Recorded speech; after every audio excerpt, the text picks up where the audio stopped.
फातिमा की रानी माँ, प्रभु यीशु की माँ, आसरा तू ही है माँ।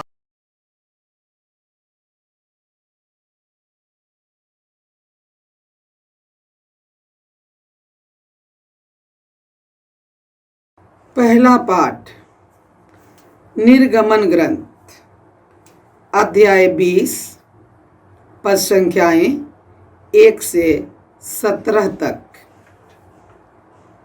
ईश्वर ने सीनै पर्वत पर मूसा से सब कहा, मैं प्रभु तुम्हारा ईश्वर हूँ। मैंने तुमको मिस्र देश से गुलामी के घर से निकाल लिया है। मेरे सिवा तुम्हारा कोई ईश्वर नहीं होगा। अपने लिए कोई देव मूर्ति मत बनाओ, ऊपर आकाश में या नीचे पृथ्वी तल पर या पृथ्वी के नीचे के जल में रहने वाले किसी भी प्राणी अथवा वस्तु का चित्र मत बनाओ। उन मूर्तियों को दंडवत करके उनकी पूजा मत करो, क्योंकि मैं प्रभु तुम्हारा ईश्वर ऐसी बातें सहन नहीं करता। जो मुझसे बैर करते हैं, मैं तीसरी और चौथी पीढ़ी तक उनकी संतति को उनके अपराधों का दंड देता हूँ। जो मुझे प्यार करते हैं और मेरी आज्ञाओं का पालन करते हैं, मैं 1000 पीढ़ियों तक उन पर दया करता हूँ। प्रभु अपने ईश्वर का नाम व्यर्थ मत लो, क्योंकि जो व्यर्थ ही प्रभु का नाम लेता है, प्रभु उसे अवश्य दंडित करेगा। विश्राम दिवस को पवित्र मनाने का ध्यान रखो। तुम 6 दिनों तक परिश्रम करते रहो और अपना सब काम करो, परंतु 7वां दिन तुम्हारे प्रभु ईश्वर के आदर में विश्राम का दिन है। उस दिन न तो तुम कोई काम करो, न तुम्हारा पुत्र, न तुम्हारी पुत्री, न तुम्हारा नौकर, न तुम्हारी नौकरानी, न तुम्हारे चौपाए और न तुम्हारे शहर में रहने वाला परदेसी। 6 दिनों में प्रभु ने आकाश, पृथ्वी, समुद्र और उनमें जो कुछ भी है, यह सब बनाया है, और 7वें दिन उसने विश्राम किया। इसलिए प्रभु ने विश्राम दिवस को आशीष दी है और उसे पवित्र ठहराया है। अपने माता पिता का आदर करो, जिससे तुम बहुत दिनों तक उस देश में जीते रहो, जिससे तुम्हारा प्रभु ईश्वर तुम्हें प्रदान करेगा।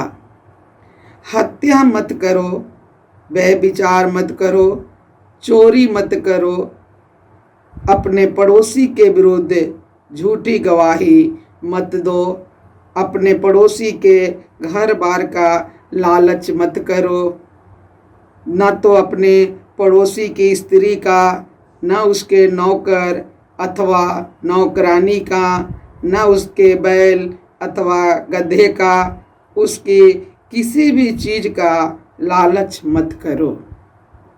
प्रभु की वाणी। ईश्वर को धन्यवाद। भजन अनुवाक्य। प्रभु आपके ही शब्दों में अनंत जीवन का संदेश है। प्रभु आपके ही शब्दों में अनंत जीवन का संदेश है। प्रभु का नियम सर्वोत्तम है। वह आत्मा में नवजीवन का संचार करता है। प्रभु की शिक्षा विश्वसनीय है। वह अज्ञानियों को समझदार बना देती है। अनुवाक्य। प्रभु आपके ही शब्दों में अनंत जीवन का संदेश है। प्रभु आपके ही शब्दों में अनंत जीवन का संदेश है। प्रभु के उपदेश सीधे साधे हैं, वे हृदय को आनंदित कर देते हैं। प्रभु की आज्ञाएं स्पष्ट है, वे आँखों को ज्योति प्रदान करती है। अनुवाक्य: प्रभु आपके ही शब्दों में अनंत जीवन का संदेश है। प्रभु आपके ही शब्दों में अनंत जीवन का संदेश है। प्रभु की वाणी परिशुद्ध है, वह अनंत काल तक बनी रहती है। प्रभु के निर्णय सच्चे हैं, वे सब के सब न्याय संगत हैं। अनुवाक्य: प्रभु आपके ही शब्दों में अनंत जीवन का संदेश है। प्रभु आपके ही शब्दों में अनंत जीवन का संदेश है। वे सोने से अधिक वांछनीय है, परिष्कृत सोने से भी अधिक वांछनीय। वे मधु से अधिक मधुर हैं, छत्ते से टपकने वाले मधु से भी अधिक वांछनीय है। अनुवाक्य: प्रभु आपके ही शब्दों में अनंत जीवन का संदेश है। प्रभु आपके ही शब्दों में अनंत जीवन का संदेश है। जय घोष। हालेलुया। धन्य है वे जो सच्चे और निष्कपट हृदय से वचन सुनकर सुरक्षित रखते हैं और अपने धीरज के कारण फल लाते हैं। हालेलुया। प्रभु आप लोगों के साथ हो और आपकी आत्मा के साथ। संतमती के अनुसार प्रभु यीशु ख्रिस्त का पवित्र सुसमाचार। हे प्रभु तेरी महिमा हो।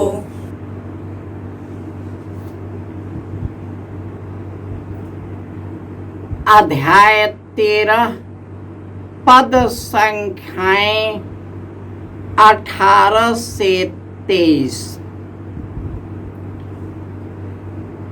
यीशु ने अपने शिष्यों से कहा, अब तुम लोग बोने वाले का दृष्टांत सुनो।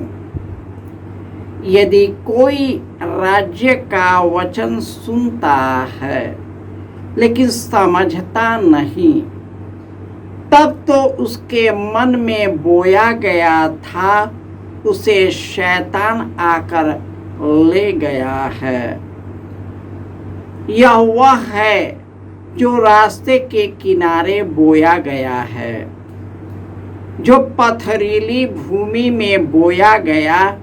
यह वह है जो वचन सुनते ही प्रसन्नता से ग्रहण करता है, परंतु उसमें जड़ नहीं है और वह थोड़े ही दिन दृढ़ बना रहता है।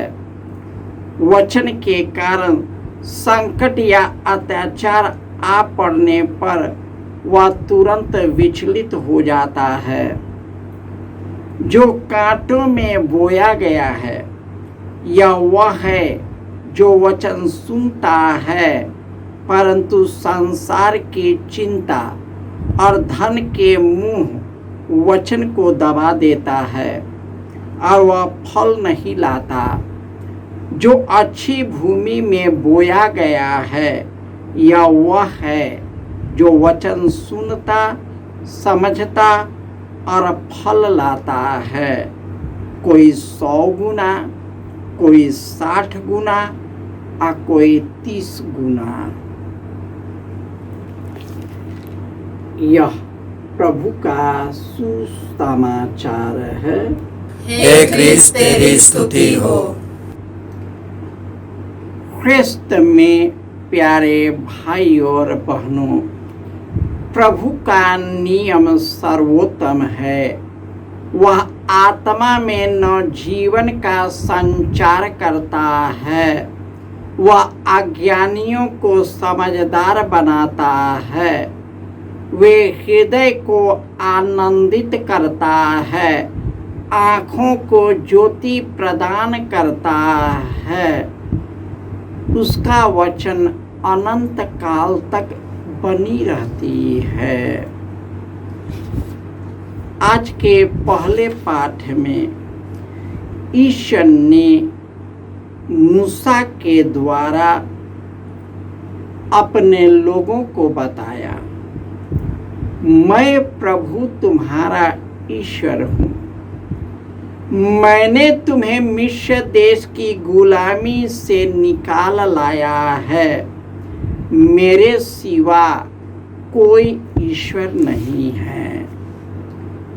तू अपने लिए कोई देव मूर्ति मत बनाओ। ऊपर आकाश में, नीचे पृथ्वी पर, पृथ्वी के नीचे के जल में रहने वाले किसी भी प्राणी या वस्तु का चित्र मत बनाओ। उन मूर्तियों का दंडवत मत करो। मैं तुम्हारा ईश्वर हूँ। मैं ऐसी बातें सहन नहीं कर सकता। जो मुझसे बैर करता है, मुझसे घृणा करता है, मुझ में विश्वास नहीं करता, मैं तीसरी और चौथी पीढ़ी को, उनकी संतति को, उनके अपराधों का दंड देता। परंतु जो मुझे प्यार करता है, मेरी आज्ञाओं का पालन करता है, मैं 1000 पीढ़ियों तक उन पर अपना दया बरसाता रहता हूँ। आज के सुसमाचार में प्रभु यीशु इस बीज के दृष्टांत का मर्म समझाते हुए कहते हैं कि रास्ते में जो गिरा हुआ बीज है, वह शैतान उसे निकाल लाता है, क्योंकि उनका जो विश्वास का बीज है वह गहरी भूमि पर नहीं लगाई गई। जो पथरीली भूमि पर लगाए गए बीज हैं, वह थोड़े समय में तो बढ़ते हैं, परंतु संकट और अत्याचार आने पर तुरंत विचलित हो जाते हैं। जिस प्रकार इस्राएल दुख और विपत्ति आने पर तुरंत ही विचलित हो गए, हम भी विचलित हो जाते हैं।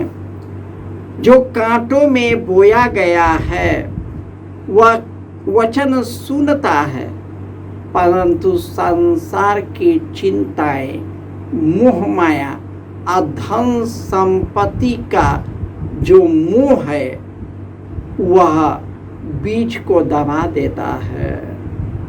वह विश्वास का बीज मर जाता है। इस्राएली जो हैं हमारे ही जीवन का प्रतीक है।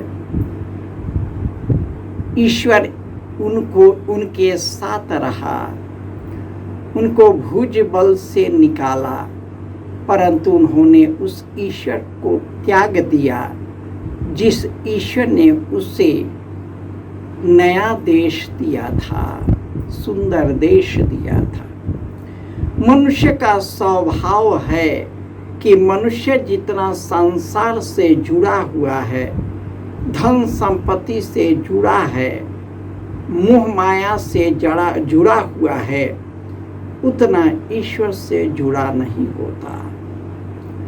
अधिकांश मनुष्य परंपराओं में ही बंधा है जो मनुष्य के द्वारा बनाई और रची गई है। उसी मनुष्य की बनाई हुई परंपराओं को तो मानता है, परंतु उनका जीवन बदलता नहीं, उसका जीवन में कुछ होता नहीं, क्योंकि वह तो ऊपर ही ऊपर पथरीली जमीन पर रोपा गया है।